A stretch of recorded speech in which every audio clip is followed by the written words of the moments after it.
Everybody, welcome to another week of us with you doing live things. How are you? How is everybody?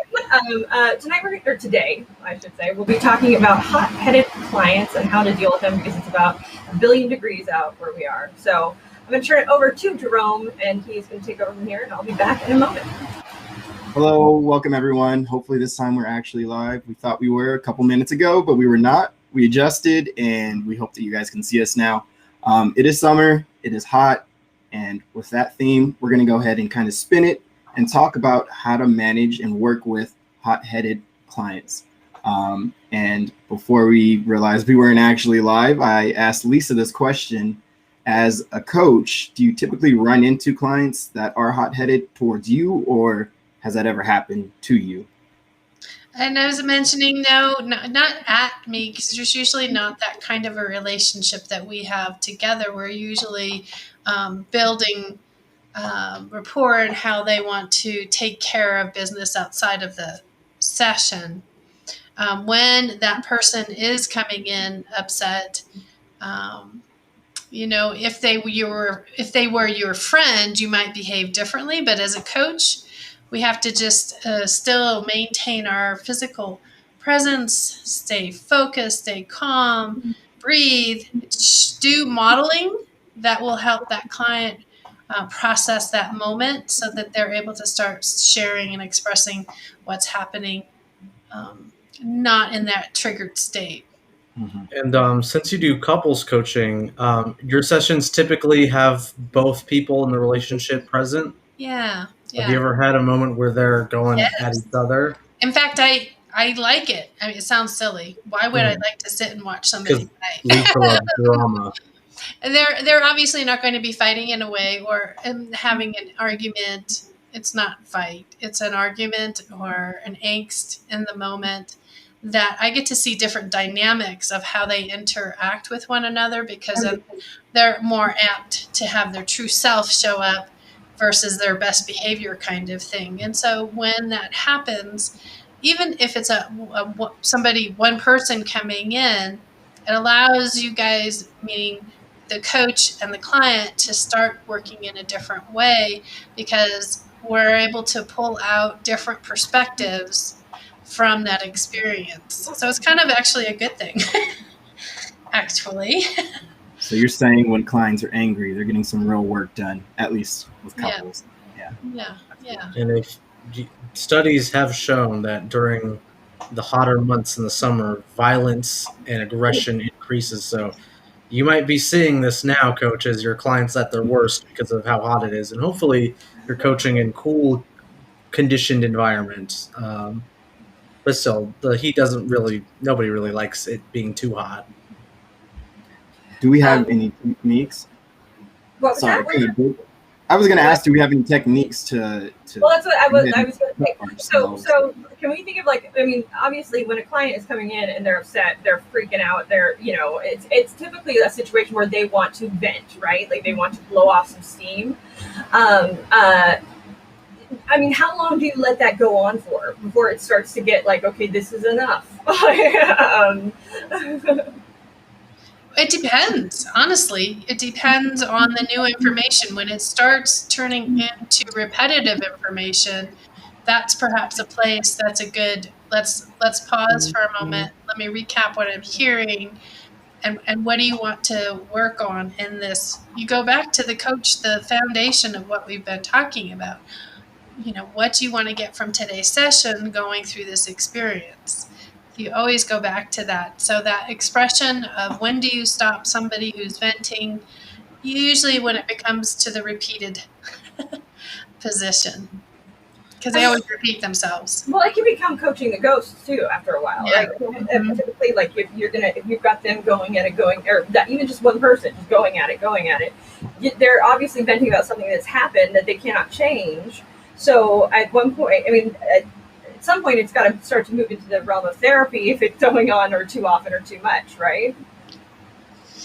Well, there's a lot of anger management groups out there. So that might be the thing to move towards, or have a coach who is a specialty with anger management. That's a possibility. So if we have, so depression we don't treat, like DSM-5 and everything, but it would seem to me that have somebody who has to be in anger management might fall in the realm of beyond a coach's duties. I don't know, is that, I guess you just gauge it at that point. I think that's if it's if the client is being managing their own interaction, meaning as long as it's not becoming violent, as long as it's not becoming verbal abusive. So there's the word I'm looking for. So long as it's not abusive, that could be a coachable behavior. When it becomes abusive, that's not our job. We don't want to interact with that. Hey, Sue. Hi, Sue. That needs to go to a professional. So when you say abusive, explain that. Like, because how does the abusive show up? Verbal abuse shows up with name calling. Someone feels very threatened. It's beyond the normal irritation. It's beyond the manageable place that they have. I can tell you one time that I was like a goner in a moment when I was younger. I was really young, and my grandfather went into the hospital, and this person I was working for wasn't going to let me leave because I lived in Louisiana at the time, and I had to go to Connecticut, and he wouldn't let me leave. And all I remember is blacking out. Now, that could be what somebody in rage goes through. They get that place where they're so upset that they no longer can really manage how they're feeling and what they're expressing. Now, I didn't get belligerent or anything like that. What I did was I quit my job. In that moment, I stomped off. But other people could, react differently. Name calling is not a healthy thing. Putting someone down in that place. But even if I'm in an enraged position, it's not getting abusive. When it goes into that abusive, that's when it's not manageable. That's not when it's not our job. My question is, what I mean in the coaching realm, they're in their office and they're not directing the anger at you. But they're calling, this person is, and they're just going off, right? And that at that point, that would be the indicator or the red flag or the is what you're saying. Is that correct? Yes. There might be just a moment when we need to go through that, and then they go, okay, now I can talk for real. Again, it has to do with being able to deregulate or get down to more of a calm state. If they stay in that major alert state where it turns to abusive, that's not something we're trained to handle as a coach. Makes sense. Is my sound weird, guys? It sounds different from normal, but I think it'd just be a microphone. It probably is. I don't know. Hi, Lutricia. Hi, Liz. So I would like to, give the argument that anger is a good thing and should be acknowledged like any other emotion, because that's what part of being the job of coach is, acknowledging the feelings of a client. And what makes anger, even if it's extreme, different from depression is something that a professional will diagnose you and treat you with. Anger is just a host of different emotions that people can feel at any given time in response to a wide variety of different things. So sometimes it's good to just let the person vent, because if you're a coach who, let's say, specializes in people pleasers or people trying to establish their identity, anger is a very natural sign of progression in that person, that they are expressing themselves when they didn't before. Yeah, expression's good. Expression's good. Anger is not one of the best things for your physical body to go through, but recognizing when you are angry, that's a great sign. Then processing it. Process where you want to go with it, what you want to do with it. It's all that can be coached. That's the emotional intelligence, right? That's the Now, one of the things we talk about and we teach in our level 2 classes is the shadow, the concept of the shadow, which is what Lisa brought up, that blacking out moment, the moments when we don't identify with our behavior, and we say to ourselves that man, that was like a out of body experience, or that was a wasn't like me, that's nothing like me, and it was this particular situation, I freaked out in it, and it's actually being able to face those moments and learn what causes them or why they exist can actually lead to a tremendous amount of growth in a human being. Again, though, it's a fine line. All of these things are a fine line, right? What are techniques to calm down a client? If I have a client and it's like, what do you ask them to get them to like, okay, let's get this out of this emotional space and into a space where we can start to work? So I'm not going to really ask them anything in that moment. I'm going to model some of that behavior. I'm going to sit up straight. I'm going to start taking some deep breaths. So I'm going to start modeling the behavior so that body language speaks louder than anything. And oftentimes they'll follow through with following that modeling. If I already have rapport with client, I'm going to then perhaps ask them, based on what they've shared with me, what their best alternative for not being triggered in that moment. We may have already spoken about breathing techniques, or we may have spoken about going out for a walk, or we may have spoken about different things. So that may be a direction. Walking is really wonderful in a coaching session anyways, because it helps move that energy. So if you have a high energetic person who tends to be on the angry side, perhaps that's something that you consider, that you guys go out for a walk.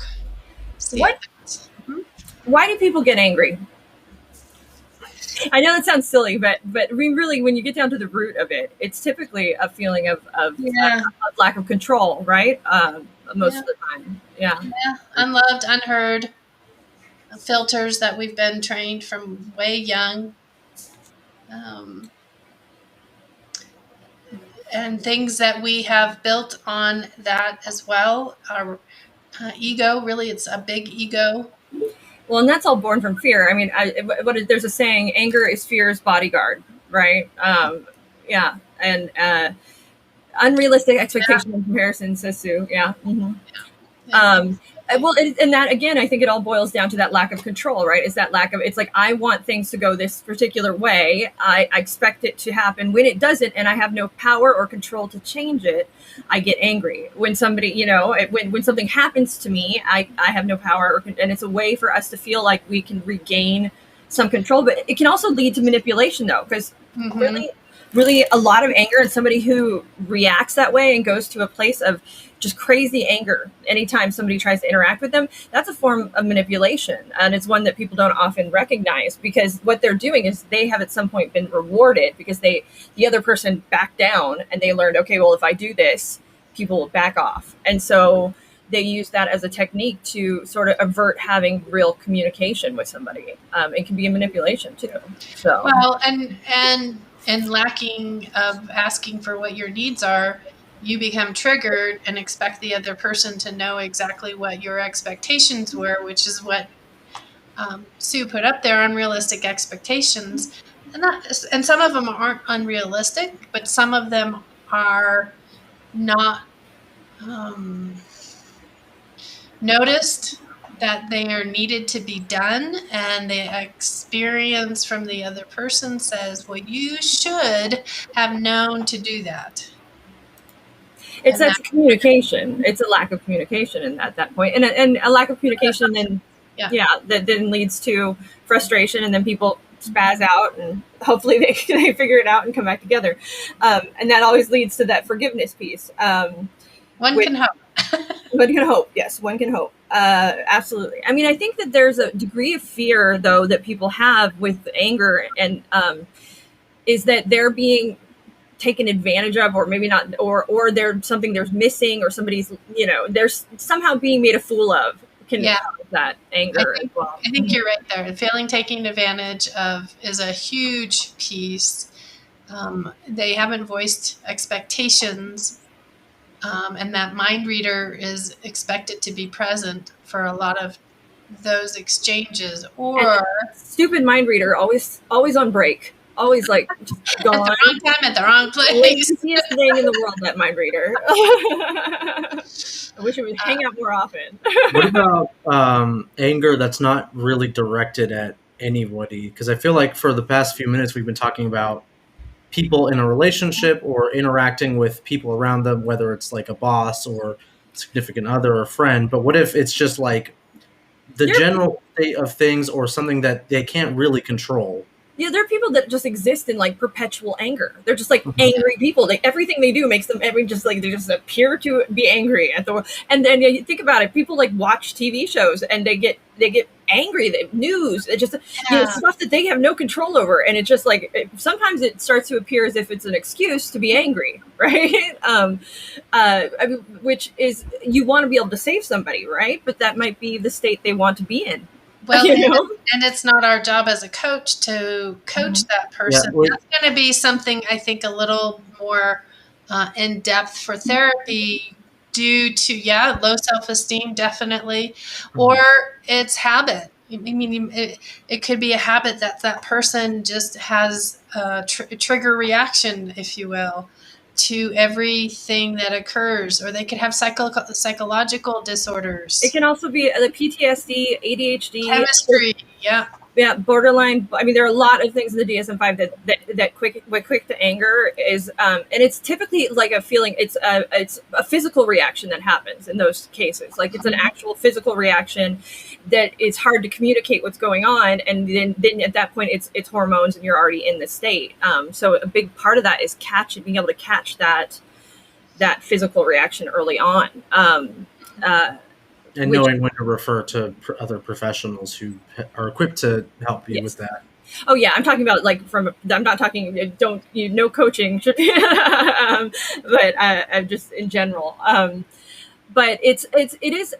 Lisa had a great point. The habit thing, like that.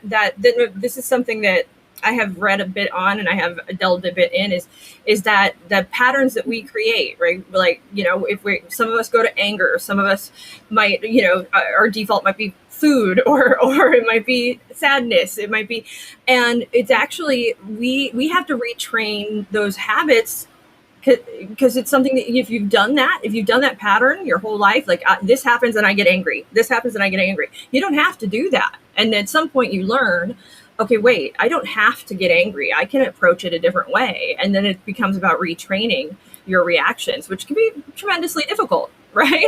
But I think, like you're saying, some of it's been rewarded, because when that pattern and behavior has been rewarded at any time, it's not going to go anywhere, because the system works. If you get really aggressive, not assertive. So we're talking about aggressive anger, not assertive anger. So if you really get aggressive, what's the define the difference? When I know my rights have been stepped on in some fashion, and I have the ability to interact and share I'm really irritated that, so communication is still there. Well, that's the when you're in the state of anger and it's already gone too far, right? It's best to break and separate. But I think that anger, if you're not angry at that point, you can be stern, you can be strong, you can have, be rigid if you need to be. But I think I'd like assertiveness is a good. I think we talked about this in the fair fighting techniques live and blog, where being assertive means you are clearly, it's communication with the intent that the other person receives constructively what you're saying. So you're laying out your expectations, or you're clearly stating without the emotional attachment what behavior, what it is you want. I think there's still emotional attachment, however, when you're still in that heightened state. So yes, I would agree with that. But what I think you're moving towards is staying away from the abusive interaction, name calling, of course, criticism, the John Gottman things, for sure. the four horsemen of apocalypse. Yeah. And it's just, and that's really though, if you have two rational, healthy human beings, they should be That's a able lot to ask for, but yes. they should be able to eventually come back together and communicate. And no, but back to the person who's always just angry at the world. If you, as a coach, I would want you so bad go, why, if you watch the news every night and get pissed off, why do you keep watching the news? So,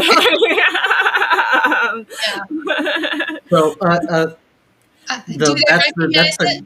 I think some people don't recognize it. Go ahead. I interrupted. That would be like a dangerous kind of why question, because it feels like you're putting on the defensive. A way to you couldn't do that. to transform that into something more coach positive would be, what is it about the news that makes you want, like, what do you get out of watching the news?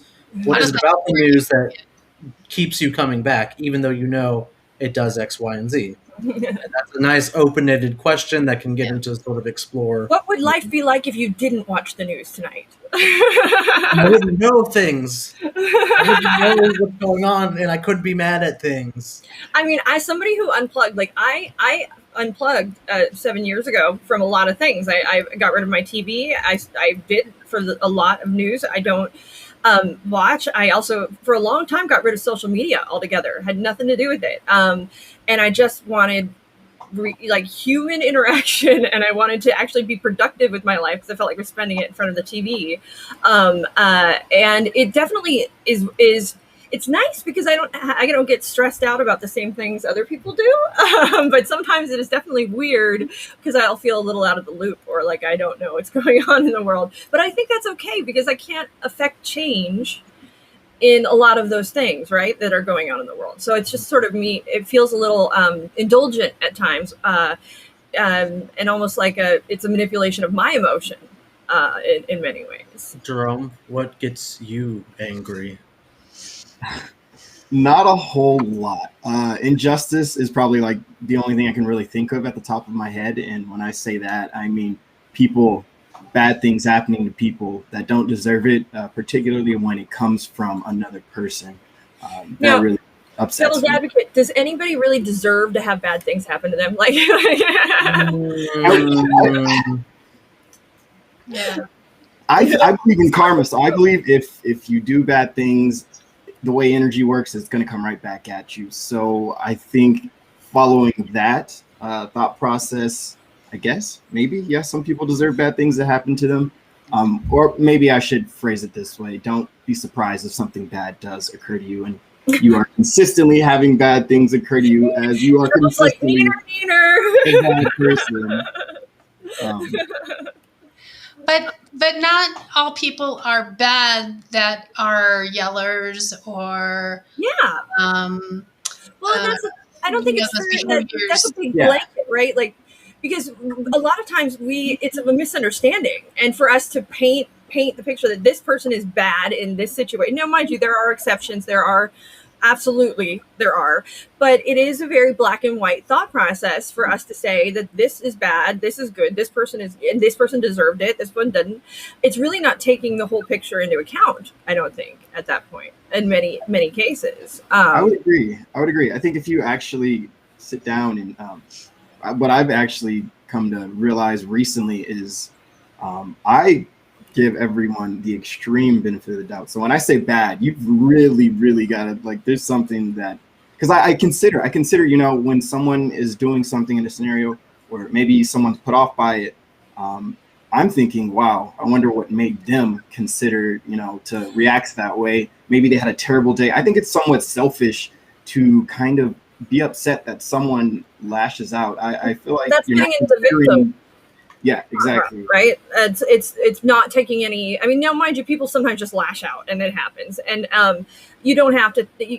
So one of the things I say is everything is a choice. So I don't have control over anything anybody else does, but I do have a choice as to how I react to it and how I feel about it and what it does to me. And I think when it's those out of the blue ones are far less, they affect me far less than like the ones that are not so out of the blue, which would be funny. You'd think it would be the opposite. I think all can be effective, because when you think about really strongly opinionated, aggressively opinionated individuals, they're going to stand by what they believe. Yeah, but the moment somebody's like that immovable, I realize that they are sort of laughable. I know that's terrible to say, but I start to feel pity for them. I start to feel bad because all that is saying to me is that they have closed their world and they have made their world smaller, and that they are missing out on a lot of things because they are so stuck in this one thought process. Sure, but now we're talking in the coaching world. Are we coaching that person? Or, I mean, I think it's still an unknown. I think if the client comes in and says, I want to work on my anger management, what are things I can do? Well, we're going to have a discussion 1st and see what it is that they know about and what they can physically assert. The big question is, what do you have control over? Like, what is in your power in this situation, in any given situation? And that is a very powerful question to anybody, really. Especially anybody who's feeling emotional one way or the other. It is not always, I mean, the thing is, though, mind you, we say we're always trying to return to a sort of level state, right? I think as people, we don't want to, I mean, maybe we'd want to exist in a state of like just sheer happiness 24/7 without ever feeling anything else. But we're always sort of, I think, seeking some kind of neutrality. But that's not to say that the peaks and the valleys aren't important, right? They serve a purpose. Well, the peaks don't exist without the valleys. I mean, you've got to have your lows to have your highs. Depends. I mean, there's a theory there, but I know that that's a common saying, but I don't know that it is necessarily true either. Well, I don't know that they coexist at the same time.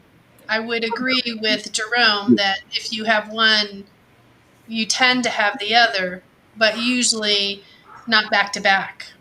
Well, that's what, and and then I would agree, especially there's the higher the high, the lower the low, typically, right? It's typically kind of a thing, and so then it's about bringing the two closer together so that you're resonating in a little smaller wave, essentially. And if we're talking extremes, that's a chemical imbalance, and that's another reason to Polarity. not.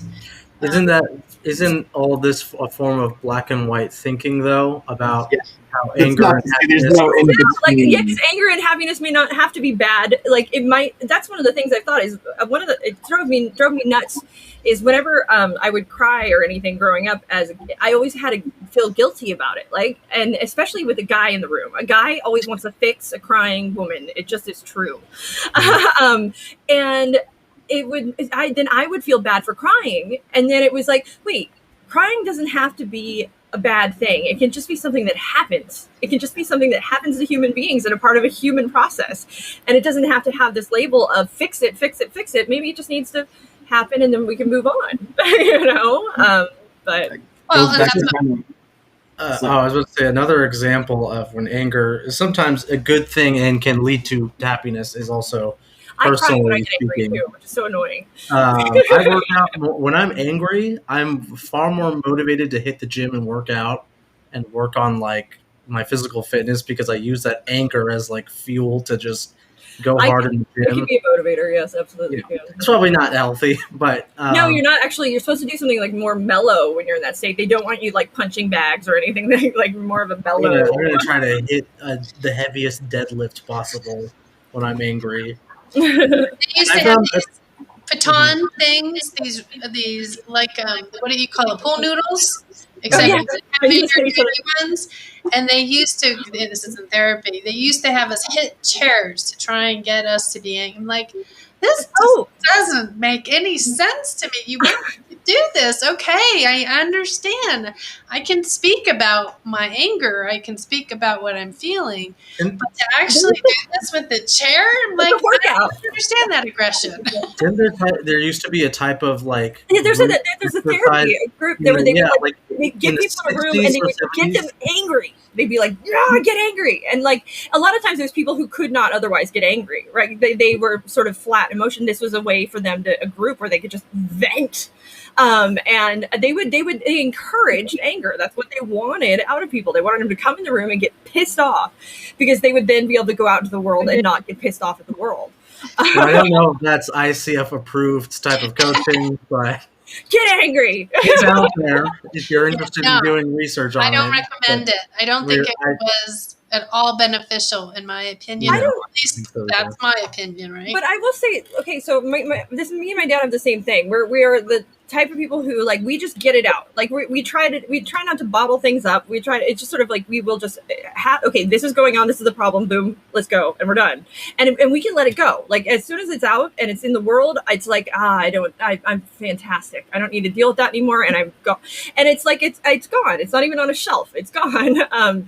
But I know a lot of people will carry around with them for resentment and anger and frustration. And what do you do? I mean, how do you deal with a client that is harboring resentments? Well, first, is it something that they want to work on? I mean, it just goes back to that. Is this something that's serving a purpose? How does it serve a purpose? Because it does serve a purpose. Oh, absolutely. Yeah. It's a story. I mean, is it a purpose that they want to continue? So if you would ask the client, what purpose is this resentment serving? I might, depending on where we were in the session and what was going on, perhaps. Yeah. What purposes do resentments serve?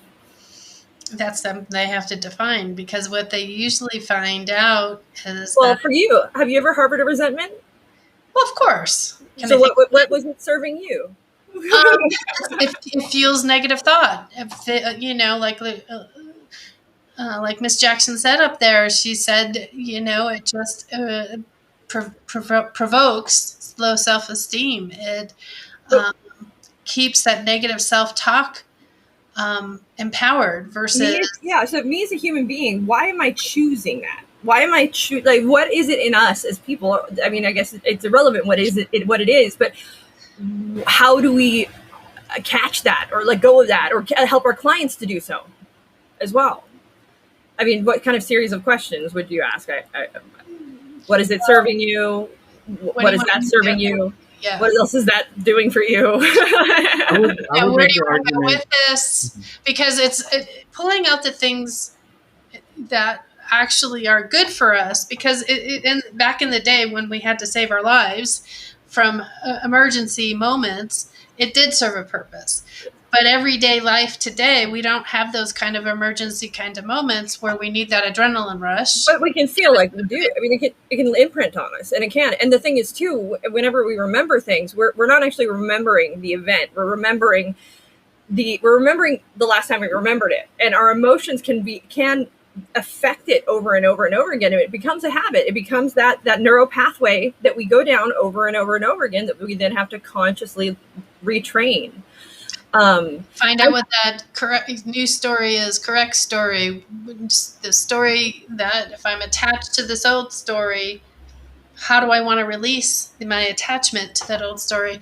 So I'm starting to empower what my new story is. Well, not a lie. I'm not calling manipulation or a lie. It's just having different glasses on to look at an event that occurred that I no longer want to impact me.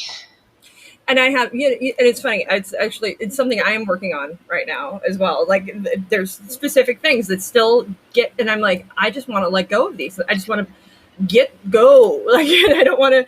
And like, how do you reframe that an experience, a traumatic experience, and that's not our job to do as a coach. But I'm just speaking more on a personal basis. But that is something that actually I was talking yesterday about with my therapist. I was like, how do I reframe this thing, this big, huge thing? And it's it can be difficult. It can be something that takes time. It's not something that always happens overnight. And like, there's a good Band-Aid put on it.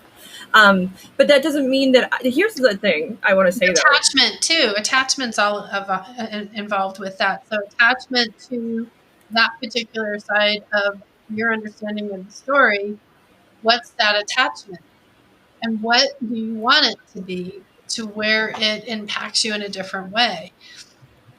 I mean, yeah, we can go on for this. Yeah, well, and then for me, there's a fear-based anxiety thing that it is, and that's really what it's about. It's genuine fear, and just let it. Honestly, I think for me, a big key for me is just going to be to let go of the the fear in such a way that is like, okay, it's okay, whatever happens, just accept, accept what comes your way as if you have no control over it, because it is really a control issue for me. I mean, just to get very kind of personal, it's like I want to make sure that I am alive. And that can be very scary. One of the things that I will do is when I'm in that anxiety fear position, eventually I'm done with it. I'm like, I'm so bored with it in a sense. I just want to get on the other side. I have what I call this blind leap of faith, where I just go, you know what? I don't care. And it sounds like I don't care. It's not that I don't care. It's I don't care about this anymore, the fear stuff. I no longer want to exist in that place, that I'm just going to go forward into this place where it's going to be an experiment for the new direction. Well, and it takes a while to get there, because if you're in a fear state, a lot of times your hormones, your emotions are clouding your view, and so then to get to that place, because that's a very logical state that you're in at that point, you have returned to sanity in many ways, but when you're in the insane state, like that shadow, right? It's very hard to get into the logical person, to get into that frontal cortex. It can be very, very difficult, because at that point the reptilian brain is taking over control. Especially, there's a lot of people who feel justified to be in the reptilian brain direction, that aggressive state. They feel it's necessary in all things, because they feel like they've been taken advantage of too many times. It's going to keep them safe, right? This keeps me safe. This is why I'm this. So then that's a security thing, isn't it? It's anyway. It's gotten into the weeds. So many things. To maybe bring us back on topic. What about? Because we've been talking a lot for the past 30 so minutes about other people being angry or personal anger. What about when you as a coach are sitting in the coaching seat and you start to get angry? Well, who are you getting angry at? Are you getting angry at the client? I would say the client, or frustrated or angry at what the client is saying or doing, and you haven't yet gotten to the point as a coach where you can effectively become outcome independent and separate your emotions. I was going to say, that is all. I mean, it depends. I mean, well, it isn't always outcome independent, though, right? It isn't. They're not. A coach isn't always getting angry because the person's not getting it, right? They might be getting angry because of something the client is saying that is offensive. Yeah, there's a lot of different reasons why you as a coach could get angry in a session, but how possibly for the newer coaches, how can you manage that in the moment as it's happening and outside of the coaching session as well? I mean, the same way you would any interaction, I would think. So whenever I was affected by something, and it's not necessarily, I mean, we're talking about being angry, so I wouldn't necessarily say I'm angry, but whenever I recognize something that I need to work on in the margin, because I would take notes in the margin, I would put my reminder in some fashion, what it is that I needed to work through. And once I put it down on that paper, I could release that focus on it and just get re-engaged with what I was hearing from the clients. Laura Kramer asked, how do we talk about if they're aiming negative energy at the coach, an invisible boundary violation? Well, and that's true. I mean, we can't, because we as human beings can pick up the energy. I mean, it is proven fact. We do actually can pick up the energy of other people in the room within a 5-foot radius. 6 feet, actually. What? 6 feet. And you can feel when a person's angry. Like, you can feel. I mean, I can't. Boy, can I feel it! And it's like noticing anger right now. It's a noticing. I'm noticing there's something going on with you in this place. Share with me what's going on. Do you acknowledge? So a lot, maybe they're not saying it, but you're feeling it, right? It's probably going to come out in their body language, though, right? It'll probably come out in their tone of voice, maybe. And so, do you say, "I noticed that you are sitting like this today"? you want to talk about that? Or I'm not going to put a label on it. We're just going to notice. I'm noticing something's different today. There's different energy. There's different feeling. But you acknowledge it, right? You don't ignore it. Yeah. Oh, yeah, you don't ignore it. I can say the wrong thing to say to any angry person at any moment Calm is calm down. Relax. Calm down. Relax. Relax. Calm down. Yeah, not so much. Not so much. I don't think telling somebody to relax has ever worked in the history of time. Ever One time in the history of the world has the word history of relax. telling something that. Yeah. No, but there is, you can now, if somebody came in and they were in a state, would it be okay to remind them that they are in a safe space? Let's say, because sometimes that it's a panic. You are in a safe, you're in a safe space. Take a moment and breathe. Yeah. Yeah, and when you're ready, now that is telling somebody what to do, though, right? You're too sensitive. Oh man. Oh, that is like that breeds passive aggressiveness. Laura Kramer's, you're too sensitive. Oh man. We all learn those things the hard way, don't we? Well, it's because we were in our anger in that moment, and we use those kind of terms as well. Anyway, you asked a question. I've kind of now spaced it over there. Well, it's telling our client to, you're in a safe space. Just take a moment and breathe. What will help you right here in this moment? And if they've said, well, I'm just really angry, what will help you right here in this moment with your anger?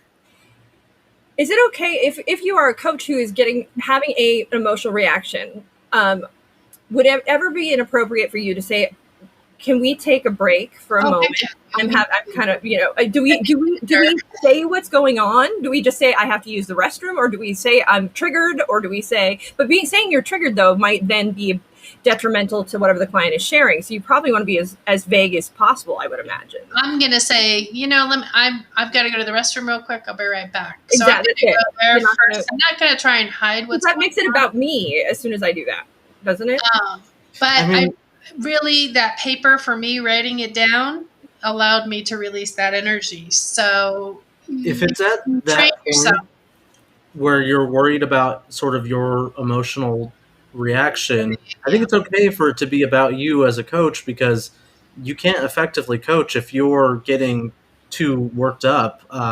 But I don't think you have to share that with the client. I think that you can, for me, so for me, whenever I was doing, a number of things where you have to, I would have a support system outside of that. So if I knew, okay, I'm having a reaction, what I would do is say, can we take a 5? And then I would go and if I needed to talk to somebody, I would go and say quickly, okay, I just need to get this out so that then I can go back in and be level. And whatever that tool is, it could be writing, it could be taking a breath of fresh air, or it could be a number of things. But I definitely have had those moments in other interactions, not in a coaching space, that I have been like, I need to take 5, and I've made sure there were support systems in place. It's in business.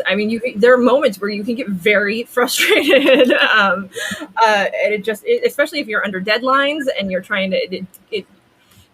The huge events I put on, the stress that you've got people working around the clock, it can be a thing. So you always I always had a support system, somebody I could turn to get it out, so that then I could go be a good manager, and not take it out on my employees. Or in the coach's case, taking it out on the client. Or anybody else. We do that. Never. Yeah. I guess we hopefully have pre-screened our clients, and our clients aren't offensive human beings to us before we say they can be our clients, I would imagine. So it shouldn't have to be too much of an issue. I've never had it as an issue, honestly. Yeah. Me neither.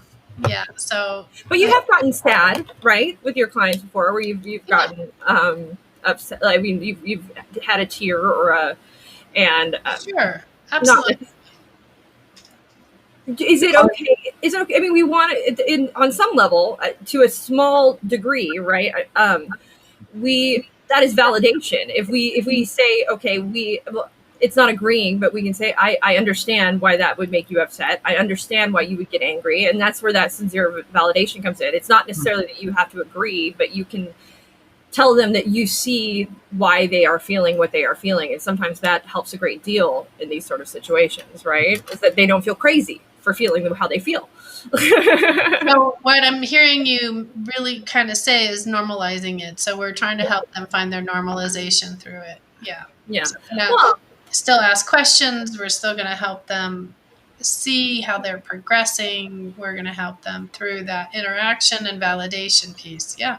I always do a self check-in. I mean, I think most human beings. I mean, if anybody that I know, I hope would do this. If you've ever had that negative reaction or where something where you've gotten upset or sad or angry, I always try to do a self check-in and then maybe a check-in with somebody else to make sure that, okay, wait, was I way out of line here, you know, or what was going on to cause this reaction? Why am I acting as I am acting? Because I don't want to be like this. What is the reason? And I try to learn from any time I have an emotion like that, so that I can hopefully grow as a human being and not go into those states and have some emotional intelligence, right? At the end of the day. So that, but I mean, you do. I know Lisa does self check-ins. She does Brooke check-ins too. Yes, I do. Am I being crazy? I mean, that's for me. We have some mental health issues in my family, and that is like a big fear of mine. Is am I crazy? Because crazy doesn't know it's crazy. So that check-in is very important sometimes for me. And I think that may be something that a client wants. Am I being crazy in this situation? Am I out of line here? I can very much see a client coming in and wanting to express and see, and then know how to figure out how to proceed forward from there. Mm-hmm. But that's then again that 80-20, right? We don't want to spend too much time in the past. We want to figure out how they can move forward through how it's impacting them today. Yeah, exactly. And how they can change how it impacts them or how they react to it in the future as well. Yeah. Well, and ultimately, forgiveness is something that is important and something we aim to. I mean, mind you, forgiveness doesn't mean forgetting. Forgiveness does not mean necessarily forgiving the person. It's forgiving yourself in whatever situation that you're in that made you upset or angry. I've looked at, just out of curiosity, some research. I was looking into different people's perspective on what forgiveness is. Mm-hmm. And I got to say, 85% of it was all about pointing the finger at the other person. I will first try to, my first step in forgiveness is trying to figure out why that person did whatever they did or why it happened, and to understand from their perspective, so that then I can go, oh, okay, this wasn't like directed at me. It wasn't, this was because of X, Y, and Z. And then having that understanding usually helps me to then empathize. And then I go, okay, well, what can I do in this situation? And then it's a learning process, typically. How about you, Anthony? Do you forgive people?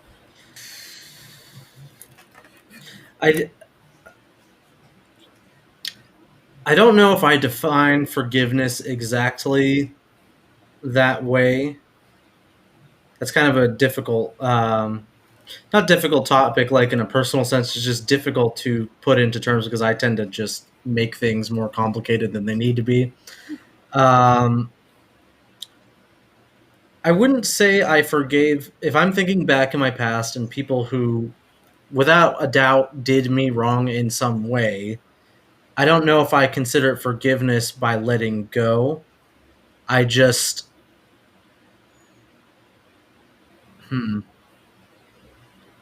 I would say that it's just a form of letting go. Because I think forgiveness requires sort of a personal relationship to be maintained. So if somebody I knew... Don't shake your head at me. This is my definition. You have to. I've forgiven people I'll never speak to again. I absolutely have. But for me, it is absolutely a form of letting go. It is. Mm-hmm. And just I'm not going to hold on to that anymore.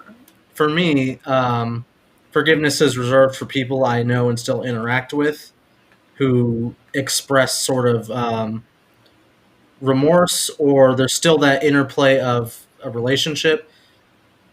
In the past, for people I can't change, or situations I can't change, or for myself, there's no other person to give forgiveness to or have forgiveness with, so I let go.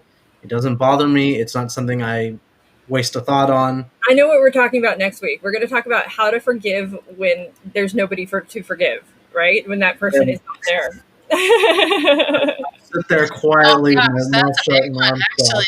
It is a big one, but I think it could be a very good one. So, but we have just a few minutes left. So, final thoughts on hot-headed clients and coaching a hot client. You can coach a hot client. You just can't date your hot client. Yeah, I was upset when I learned what this episode was actually going to be on.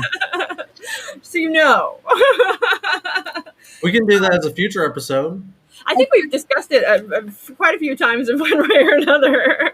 I think having a client that has the comfort to show you that they're upset and they're angry, and share with you, that's they're trusting you. They're in that process with you, and the rapport is built, and it's just about exploring and finding out what they want to do. Mm-hmm. Mm-hmm. I would take away too. I would say allow clients to be angry because they might not have a space otherwise outside of the coaching session where they feel they are allowed to be angry. So it's a healthy expression of emotion. I think it's a good indicator. If you as a coach or even as a person are triggered or, you cannot handle somebody else's emotion and it makes something in you go off.